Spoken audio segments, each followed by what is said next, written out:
Olá, sejam bem-vindos a mais um vídeo. E agora vamos falar sobre o Newton, do livro A Dança do Universo, do Marcelo Gleiser. Então, o Newton ele é um marco dentro da física, porque as ideias dele ainda, por contribuir dentro da ciência, ainda contribui dentro da política, né, da história social, da moral. As ideias do Newton se introjetam dentro dessas relações e vão além da física. Ele estuda alquimia, né, estuda teologia, estuda os episódios bíblicos, né, e para o Newton o universo tem o Deus relojoeiro, né, a manifestação de Deus no universo demonstra a beleza e a ordem, e esse reflexo da beleza do universo reflete a mente divina. Essa é a ideia de Newton. 2 anos se passam numa pandemia, onde marca as descobertas, os estudos dele. Alguns cientistas dizem que foi o melhor período de Newton, foi nesse período da pandemia. Ele dispensa os alunos por causa da pandemia, né, que aconteceu. E ele vai estudar filosofia natural, não era física esse termo que se usava, e sim o Newton é um filósofo natural, que é o físico de hoje, né? Ele tem as ideias atomistas, né, que a gente já discutiu nos vídeos anteriores. Se você não viu, não entende o que é os atomistas, dê uma olhada nos vídeos anteriores aí sobre a dança do universo, numa explicada sobre isso. E ele não só tem a ideia atomista, como ele quantifica isso, né? Ele quantifica, ele marca pelo prisma, né? Ele decompõe a luz branca em várias outras cores, ele mostra que dependendo do ângulo que a luz passa por um objeto, isso é refração, né? Vem a luz branca, atravessa o prisma e dependendo do ângulo, ele projetava na parede uma tonalidade de cor, dependendo do ângulo que esse prisma era atingido por essa luz. Então, ele desenvolve a teoria corpuscular da luz, né, que era baseada em partículas, né, que era um grande avanço na época. Ele aperfeiçoou o telescópio refletor, que é aquele do espelho, né, onde bate a luz e volta. A luz bate e volta, é o refletor. O refrator é aquele que a luz bate e passa por ele. Nenhum é totalmente refletor, nenhum totalmente refrator, mas para efeitos didáticos, para a gente entender, né? Ele tinha conversas, algumas tretas assim com o Hulk, né? Aquele Lei Hulk, não é o Hulk da Marvel, né? Mas o Hulk da mola, né? Da força da mola, Lei Hulk, que dependia do kx. Ele é muito famoso, quem estuda no ensino médio, né? Da elongação da mola depende da constante elástica e da elongação da mola. Então, o Hooke que estabelece isso, e o Newton, ele escreve num artigo dele que ele chegou a mais longe por ficar sob ombros se apoiar em ombros altos, que ele chegou onde ele chegou. Né? Isso foi uma piada com o Hulk, né? Porque o Hulk era pequeno, então ele fez essa piada com ele. Não é uma modéstia, não, de Newton. E nos ombros de gigantes, né, que ele fala, se apoiou em ombros de gigantes para chegar longe, mas isso foi uma piada dele. Né? Então ele é marcado pela maçã.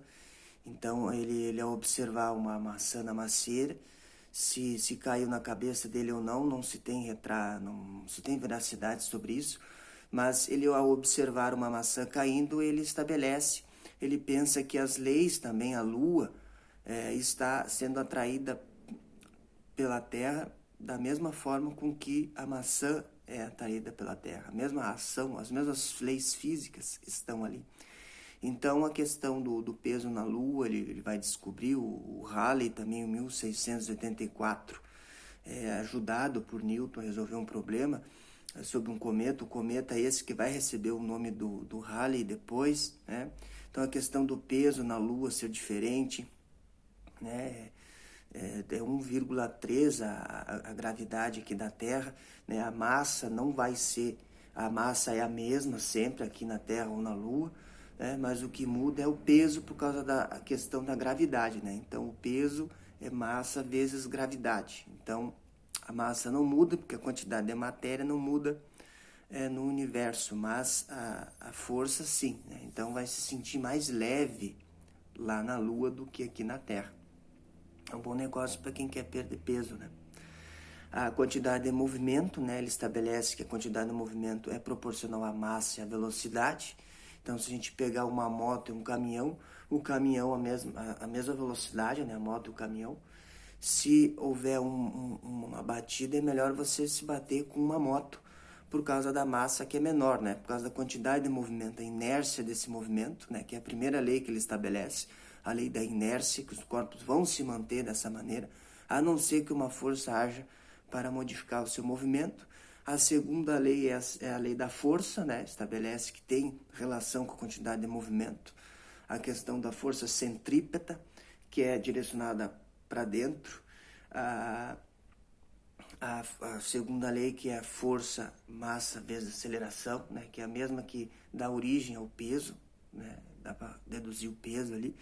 A terceira é você chuta a parede e ela vai contrapor também, você vai observar isso bem tranquilo, que ela vai te fornecer também a mesma intensidade da força.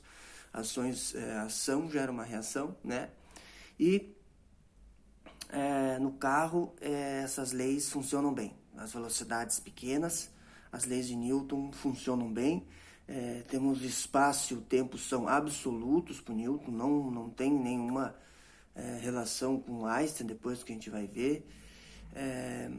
O palco das leis de Newton é um palco estático, né? Absoluto.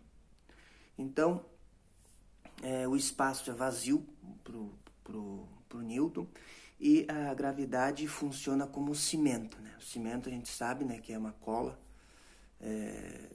para as coisas, para fazer uma casa com o cimento. Então, para Newton, a gravidade é o cimento que vai colar aí os corpos, os objetos e vai manter eles presos uns aos outros, né, através da força gravitacional, que depende da sua constante e o produto das massas.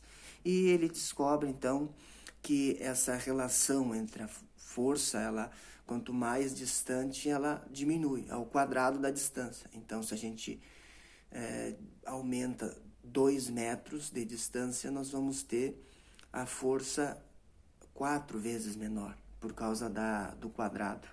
Então, é assim, né? De um gráfico fica uma curvinha, né?